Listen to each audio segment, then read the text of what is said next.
मैं बता दूं मैंगो मतलब आप बोलते हो आम। आप कोई बाहर चले गए, बाहर के कोई कंट्री में चले गए, फॉर एग्जांपल आपको वेस्ट इंडीज है, फिर कोई वो क्या बोलते हैं उसको, जो आइलैंड वगैरह था ना, काले पीले रहते हैं आदिवासी लोग, उसके अंदर में उसको जो टेढ़े मेढ़े पत्ती वित्ती वाले, उसके वहां पे आप चले गए और वहां पे आप जाके बोलोगे सर आम। अगर उनके यहाँ पे आम मतलब गाली होता है, अगर वहां पे आम मतलब अगर होता है गाली, तो आपको भून के खा लेंगे लोग रात के डिनर में। तो क्योंकि एक आपका होता है साइंटिफिक नेम, अब लोकल, अभी देखो आपका घर पे नाम अलग होगा, प्यार से कुछ अलग होगा, टोनू मोनू भोनू कुछ भी नाम होगा आपका, और बाहर आपका जैसे आपका नाम राकेश है, तो घर पे हो टोनू मोनू भोनू कुछ भी भलता, तो ये अलग हो गया लोकल नेम। और एक बाहर का एक एक्चुअल नाम है, असली नाम है, वो अलग नाम हो गया। तो ऐसे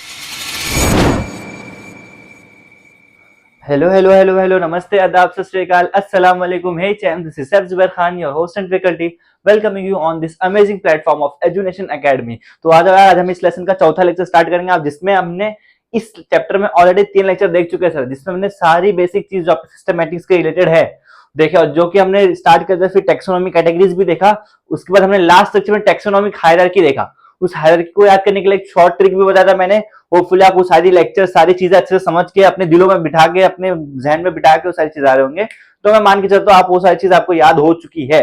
अब उसके आगे की बात करेंगे, ठीक है बेटा जी, उसके आगे की बात करेंगे। तो उसके आगे जो आपका आज का लेक्चर है, दैट इज लेक्चर नंबर 4, इसमें हमको बेसिक पढ़ना है नोमेनक्लेचर के ऊपर, नोमेनक्लेचर के ऊपर। पर सर इसमें नोमेनक्लेचर में आगे बढ़ने के पहले आपको मालूम होना चाहिए नोमेनक्लेचर का मतलब होता क्या है। नोमेनक्लेचर मतलब होता क्या है, देखो इसमें दो चीज दिख रहा है, एक नोमेनक्लेचर, जहां नो माने नोम मतलब होता है नेम, नेम क्लेचर मतलब जो चीज रखने के लिए, मतलब वो समझ के चलो। तो नोमेनक्लेचर जो है एक ऐसी प्रक्रिया है, एक ऐसा काम है, एक ऐसी चीज है जिसमें हम चीजों का नाम रखते हैं, एक आर्ट है जिसमें हम चीजों का नाम रखते हैं, उसको हम बोल देंगे सर यहाँ पे नोमेनक्लेचर। क्या बोल देंगे उसको? नोमेनक्लेचर, सॉरी उसको बोल देंगे नोमेनक्लेचर, ऑलराइट। जो कि यहाँ पहले वही लिखा है, the art of naming, art of naming of object, इसको हम बोलते हैं नोमेनक्लेचर, इसको हम बोलते हैं nomenclature. Art of object, art of naming, कोई भी ऑब्जेक्ट का नाम रखने को हम बोलते हैं, साइंस में उसको बोलते हैं नोमेनक्लेचर। क्या बोलते हैं सर जी? नोमेनक्लेचर। नोमेनक्लेचर समझा? अब इस लेसन में आपको जो नोमेनक्लेचर है, वो बेसिकली जो नामकरण हम रखते हैं चीजों का, उसके दो टाइप होते हैं, उसके दो पार्ट होते हैं, जिसमें से एक आपका होता है लोकल नेम, एक आपका होता है साइंटिफिक नेम। अब लोकल नेम, अभी देखो आपका घर पे नाम अलग होगा, प्यार से कुछ अलग होगा, टोनू मोनू भोनू कुछ भी नाम होगा आपका, और बाहर आपका जैसे आपका नाम राकेश है, तो घर पे हो टोनू मोनू भोनू कुछ भी भलता, तो ये अलग हो गया लोकल नेम। और एक बाहर का एक एक्चुअल नाम है, असली नाम है, वो अलग नाम हो गया। तो ऐसे ही चीजों में, ऐसे ऑब्जेक्ट में, आप जब बायो क्लासिफिकेशन में बायो के पॉइंट ऑफ व्यू से बात करते हो, तो इसमें भी जो बहुत सारे ऑब्जेक्ट हैं जिनके नाम हैं, वो भी अपने अलग अलग टाइप के नाम है। उसमें लोकल लोग अलग बोलते हैं, साइंटिफिक लोग अलग बोलते हैं, समझा? अब उसमें चीजों में और अंदर घुसते हुए हम बात करेंगे सर, ये जो नेमिंग जो हो रहा है, अब ये नेमिंग क्यों जरूरी है। अब जैसे कि हमने इस चैप्टर के वेरी फर्स्ट लेक्चर में हमने बात की थी सर, इतने सारे टाइप के आपके species present on this planet, जिसको आप उंगली से गिन तक नहीं सकते हो। जब गिन ही नहीं सकते हो तो याद क्या रखोगे? ये हमने लास्ट टाइम देखा, फर्स्ट सेक्शन में देखा था, फिर हमने याद रखने के लिए इसके लिए क्लासिफिकेशन लाया, फिर सिस्टमैटिक में क्लासिफिकेशन, टैक्सोनॉमी, सारी चीज हमने देख लिया। अब सर उसको क्लासिफाई तो कर दिए, पर उससे अगले का नाम, मतलब उस एक बंदे का, फिर उस ऑब्जेक्ट का एक नाम, या फिर उस प्लांट का, उस एनिमल का, या फिर फंगाई का, या फिर प्रोटिस्टा का, तो मोनेरा का, एक कोई भी नाम होना चाहिए, एक कोई भी नाम होना चाहिए। जो मैंने एक लाइन से बोला ना, ये सारे 5 किंगडम है, अभी हम आगे देखेंगे, डोंट वरी। तो ये जो है, ये जो मैं बोल रहा हूँ, एक अलग से इसका एक नाम होना चाहिए। तो ये नाम जरूरी इसलिए है, अभी मैं बोल दिया एक ऑब्जेक्ट है, तो ऑब्जेक्ट क्या, ऑब्जेक्ट ये सारे ऑब्जेक्ट ही है ना, पर उसमें क्या है, फॉर एग्जाम्पल वो कोई, अभी मैं रूम की बात करूँ तो कोई कुर्सी हो गई, कोई टेबल हो गया, उसके अंदर चेयर हो गया, टेबल हो गया, लाइट हो गया, आपका कैमरा हो गया, ये सारे अलग अलग ऑब्जेक्ट है, सभी ऑब्जेक्ट है, पर सबका अपने अपने नाम है ना। तो इससे मुझे चीजों को स्पेसिफाई करने में हेल्प मिलती है नोमेनक्लेचर में। जब चीजों का नाम रहेगा ना, तो हम इजीली बता सकते हैं कि एक्चुअल में चीज क्या है, किसके बारे में बोल रहा है। तो इसीलिए जो आपके इतने सारे स्पीशीज है, कंफ्यूजन से बचने के लिए इनमें इनको हम नेमिंग करते हैं, ठीक है, इसको हम नेमिंग करते हैं, ऑलराइट। तो अब बात करते हैं सर, लोकल नेम क्या होता है और साइंटिफिक नेम क्या होता है। पहले बात समझो local name. Local name, for example मैं बात करूं, आपके सामने अगर आपके लोकल में आम है, आम, उसको आप क्या बोलेंगे? यहाँ नॉर्मल, अभी मैं अपना नॉर्मल बोलूं, नॉर्थ इंडिया साइड में बोलेंगे आम, उसको महाराष्ट्र में बोलते हैं अंबा, और कहीं अलग अलग जगह साउथ में कुछ और नाम होगा। तो ये देखो, एक कंट्री में ही सिर्फ इतने सारे नाम हो गए, तो एक कंफ्यूजन क्रिएट करके की नहीं। फॉर एग्जाम्पल आप इंडिया में रहते हो, आपको नॉर्मली मैं बता दूं, मैंगो मतलब आप बोलते हो आम। आप कोई बाहर चले गए, बाहर के कोई कंट्री में चले गए, फॉर एग्जाम्पल आपको वेस्ट इंडीज है, फिर कोई वो क्या बोलते हैं उसको, जो आयरन वगैरह था ना, काले पीले रहते हैं आदिवासी लोग, उसके अंदर में उसको तो टेढ़े मेढ़े पत्ती वित्ती वाले, उसके वहां पे आप चले गए और वहां पे आप जाके बोलोगे सर आम, अगर उनके यहाँ पे आम मतलब गाली होता है, अगर वहां पे आम मतलब अगर होता है गाली, तो वो आपको भून के खा लेंगे लोग रात के डिनर में। तो क्योंकि फॉर एग्जाम्पल यहाँ पे आम मतलब फ्रूट बोल रहे हो, और उनके यहाँ पे आम मतलब होता है गाली, ए आम मतलब किसी को गाली देना, वहां पे बोले ए आम, तो आम मतलब वहां पे गाली हो गया, और आपको वहां पे आम खाना था, बोले मुझे आम चाहिए, तो बोले मेरे को गाली दे रहा है।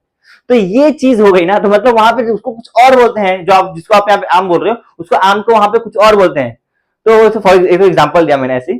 तो ये जो चीज से बचने के लिए जो कंफ्यूजन है, अलग अलग रीजन में अलग अलग नाम होते हैं, जो अलग अलग नाम होते हैं ना अलग अलग रीजन में, उसको हम बोलते हैं लोकल नेम, उसको हम बोलते हैं लोकल नेम। इसलिए मैंने बोला यहाँ पे पहली लाइन में आपका अलग अलग प्लांट होते हैं, अलग अलग प्लांट स्पीशीज जो भी है उसके अलग अलग नाम होते हैं, अलग अलग नाम होते हैं अलग अलग कंट्री में, ठीक है, different names in different country. For example mango की मैंने अभी एग्जाम्पल दिया आपको, उसका अलग नाम है सिर्फ इंडिया में ही, अलग अलग इंडिया में अलग अलग एरिया में अलग अलग नाम है इसका, और ये जो है आपका डिफर करता है प्लेस टू प्लेस में, मतलब अलग अलग जगह पे अलग अलग नाम होता है, अलग अलग जगह पे अलग अलग नाम होता है, इसको हम बोलते हैं लोकल नेम्स, समझा, इसको हम बोलते हैं लोकल नेम्स। अब बात करते हैं साइंटिफिक नेम।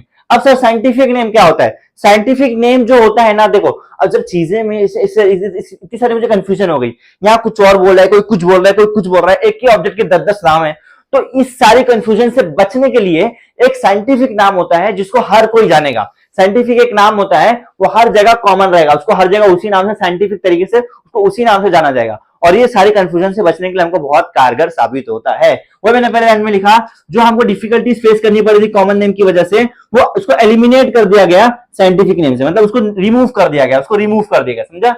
और ना ही सिर्फ इंडिया में बल्कि पूरी दुनिया में आप कहीं भी जाओ, इसको आप आराम से बोल सकते हो, कोई भी पहचान जाएगा। इसलिए ये यूज होता है इंटरनेशनल कम्युनिकेशन में, मतलब इंटरनेशनल लेवल पे पूरी दुनिया में कहीं भी बोलो, कहीं भी बोलो, वो साइंटिफिक नेम उसको हर जगह मालूम रहेगा। अब बताते चलो आपको, आप जब केमिस्ट्री पढ़ोगे तो केमिस्ट्री में आपको एक सब्जेक्ट आएगा आईयूपीएसी। आईयूपीएसी में आप ऑर्गेनिक कंपाउंड्स है, फिर सारे केमिकल कंपाउंड्स है, फिर सारे केमिकल जो लंबे लंबे स्ट्रक्चर होते हैं, सबका आप वहां पे नेमिंग करते हो, उसको आईयूपीएसी नोमेनक्लेचर बोलते हैं। तो सारे रिस्पॉन्सिबल है सारे टाइप के आपके नेमिंग करने के लिए। वैसे ही इसमें आपकी जो बॉटनी है, मतलब बायो का पार्ट है बॉटनी, प्लांट्स की या फिर कोई भी चीज में, आप बायो में इसको नाम रखने के लिए, वो प्लांट्स वगैरह उसको नाम रखने के लिए एक संस्था है, एक इंटरनेशनल ऑर्गेनाइजेशन है, जिसको हम बोलते हैं सर आईसीबीएन, इसको हम बोलते हैं आईसीबीएन, इसको बोलते हैं आईसीबीएन। ये शॉर्ट फॉर्म पूछा जाता है एग्जाम में, दिस इज इंपॉर्टेंट, एग्जाम में पूछा था right the full form of ICBN, और क्या होता है एमसीक्यूज टाइप में, तो उसमें 4 डायलॉग दिए रहेंगे आपको, क्या नाम उसका ऑप्शन दिए रहेंगे, बट सर सब एकदम सेम ही रहेगा, सब आईसीबीएन के ऊपर ही रहेगा, और वहां पे लोग कुछ भी करते लिख के फैल जाते हैं। तो याद रखो ये इंपॉर्टेंट है, आईसीबीएन मतलब होता है, इसका फुल फॉर्म है इंटरनेशनल कोड, इंटरनेशनल कोड, देखो नेशनल ए यहां पे डालना भूल गया, international code of botanical nomenclature, मतलब एक इंटरनेशनल कोड है इसमें, किसका? बोटेनिकल नोमेनक्लेचर, मतलब बोटेनिकल मतलब पेड़ पौधे सारे, जिसको हम बॉटनी बोलते हैं सब्जेक्ट। तो ये सारे, जब मैं पेड़ पौधे या प्लांट्स की बात करूं तो उसको हम बोलते हैं बोटेनिकल गार्डन, बोटेनिकल गार्डन, ठीक है, सॉरी बोटेनिकल चीज बोलते हैं। तो इसीलिए आईसीबीएन जो होता है वो एक संस्था जिसका नाम है, इसका फुल फॉर्म है international code of botanical nomenclature, और ये रिस्पॉन्सिबल है किसके लिए सर? आपका साइंटिफिक नेम्स रखने के लिए, प्लांट्स के साइंटिफिक नेम्स रखने के लिए रिस्पॉन्सिबल है आईसीबीएन। क्लियर है यहां तक? क्लियर। अब एग्जांपल ले दो साइंटिफिक नेम का, फॉर एग्जांपल सनफ्लावर, जैसे कि सनफ्लावर जो आप बोलते हो, सनफ्लावर का साइंटिफिक नेम है आपका हेलियांथस एनस, हेलियांथस एनस, क्या नाम है? हेलियांथस एनस, हेलियांथस एनस, राइट। और जिसमें से ये जो पहला है हेलियांथस, हेलियांथस, ये है आपका, इसको हम बोलेंगे जीनस, ये आपका जीनस बता रहा है, इसका जीनस क्या है। और ये एनस जो है ये इसका है, ये इसको हम बोलते हैं, एनस को मतलब स्पीशीज, स्पीशीज या फिर स्पेसिफिक एपिथेट, जो भी आप बोलना चाहो, स्पीशीज बोल देता हूं मैं, स्पीशीज भी बोलते हैं, स्पेसिफिक एपिथेट भी बोलते हैं, जो भी आपको इजी लगे। तो हेलियांथस जो है आपका, जो पहला जो वर्ड हमेशा जो होता है साइंटिफिक नेम में, जो पहला वर्ड रहता है वो आपको हमेशा जीनस बताता है, और जो बाद का वर्ड रहता है हमेशा आपको स्पीशीज बताता है। सेम ऐसे ही मैंगो का मैंजीफेरा इंडिका एल, अभी आपको समझाऊंगा क्या है, पहले इतना समझो जितना तक बात की उसके हिसाब से। जो आपका पहला वर्ड है आपको क्या बता रहा है? जीनस, और दूसरा वर्ड क्या बता रहा है आपको? स्पीशीज। पहला जीनस, दूसरा स्पीशीज, पहला जीनस, दूसरा स्पीशीज। हार्ड है, हार्ड अगर लगा याद करने में, सर कौन सा स्पीशीज कौन सा जीनस, एबीसीडी पढ़ना स्टार्ट करो। पहले जी आता है कि पहले एस आता है? पढ़ लो, आपको आता होगा पहले जी आता है बाद में एस आता है, तो पहले जी आता है इसलिए पहला वाला जीनस बाद वाला स्पीशीज, ऐसा याद रख सकते हो। क्लियर? ऑलराइट, आगे बढ़ते हैं, आगे बढ़ते हैं। अब इन सारे जो नोमेनक्लेचर है इसको हम बोलते हैं बाइनोमियल नोमेनक्लेचर, तो बताएंगे आपको बाइनोमियल नोमेनक्लेचर। सर इसको, इसका पूरा नाम बाइनोमियल नोमेनक्लेचर है। तो बाइनोमियल क्यों बोलना है, बाइनोमियल क्यों बोलना है? देखो ध्यान से, आप जब इसका नाम रख रहे हो ना तो दो चीजें नजर में रखो, जीनस और स्पीशीज, मतलब इसके दो टाइप में नाम आ रहे हैं, एक और दो, मेन बेसिक दो टाइप में, तीन आते हैं वैसे तो, बट बेसिकली दो टाइप के इसके नाम होते हैं, दो पार्ट में। तो दो आया तो बाइनोमियल, एक तो मोनोमियल, आप पढ़ते हो, दो बाइनोमियल, तीन ट्राइनोमियल, उसके पॉलिनोमियल। तो ऐसे ही यहाँ पे दो की बात की तो बाइनोमियल, क्या करे नाम रख रहे, इससे नाम हो गया बाइनोमियल नोमेनक्लेचर, समझा। तो इसके रूल्स देख लो। सबसे पहले जो भी हम नाम रखते हैं ना सर, ये बेसिकली दो वर्ड से बनते हैं, ये लैटिन और ग्रीक कोई भी इसमें लैंग्वेज हो सकता है, दो होना चाहिए, ठीक है, दो दो वर्ड्स जैसे कि ये दो वर्ड से मिलकर बनता है, तो लैटिन हो सकता है तो ग्रीक वर्ड, क्लियर। अब देखो इसमें जो पहला वाला होता है, पहला जो जेनरिक नेम होता है, इसको पहले लिखना है और कैपिटल लेटर से लिखना है। जो जेनरिक नेम है या फिर जीनस जो बोलते हैं, जेनरिक नेम बोलते हैं उसको, जीनस, उसको पहले लिखना है और कैपिटल लेटर से लिखना है, पहले लिखना है कैपिटल लेटर से लिखना है। और जो स्पीशीज है, स्पीशीज वो स्पेसिफिक एपिथेट भी होते हैं, फिर स्पेसिफिक नेम भी बोलते हैं, इसको हमको बाद में लिखना है। लेटर मतलब बाद में लिख लेना यहाँ पे, बाद में आपको कंफ्यूजन नहीं होगा, नहीं तो बाद में लेटर मतलब बाद में लिखना है और स्मॉल लेटर्स लिखना है, बाद में लिखना है और स्मॉल लेटर्स लिखना है। स्पेसिफिक नेम आपको बाद में लिखना है और स्मॉल लेटर्स लिखना है। जेनरिक नेम आपको पहले लिखना है और कैपिटल लेटर्स, और स्पेसिफिक नेम बाद में लिखना है, स्मॉल लेटर्स लिखना है, क्लियर। अब आगे आओ। अब साइंटिफिक नेम जो बेसिकली इसके कुछ रूल्स एंड रेगुलेशंस है वो देख लो।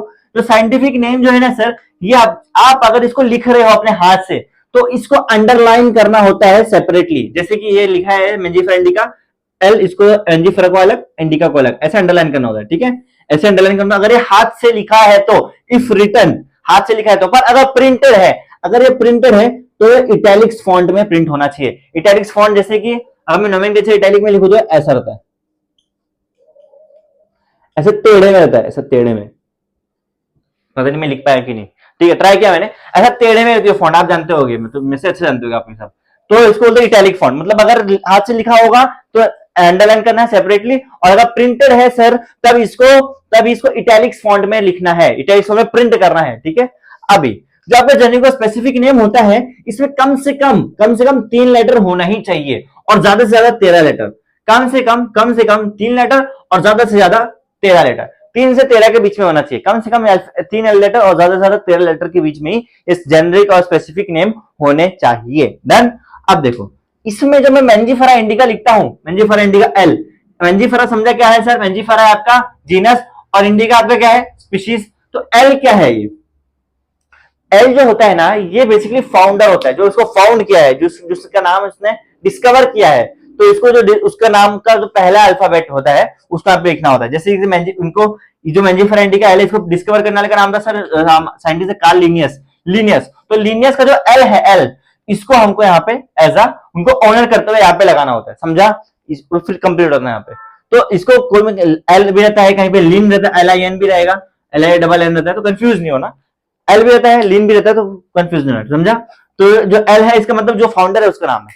क्लियर यहाँ तक, क्लियर। ये रही आपकी पूरी कहानी सर नोमेनक्लेचर की, आपकी पूरी कहानी थी नोमेनक्लेचर की, देख लो। सॉरी, डरना नहीं, देख लो अच्छे से, ठीक है, देखो इसको अच्छे से एक बार।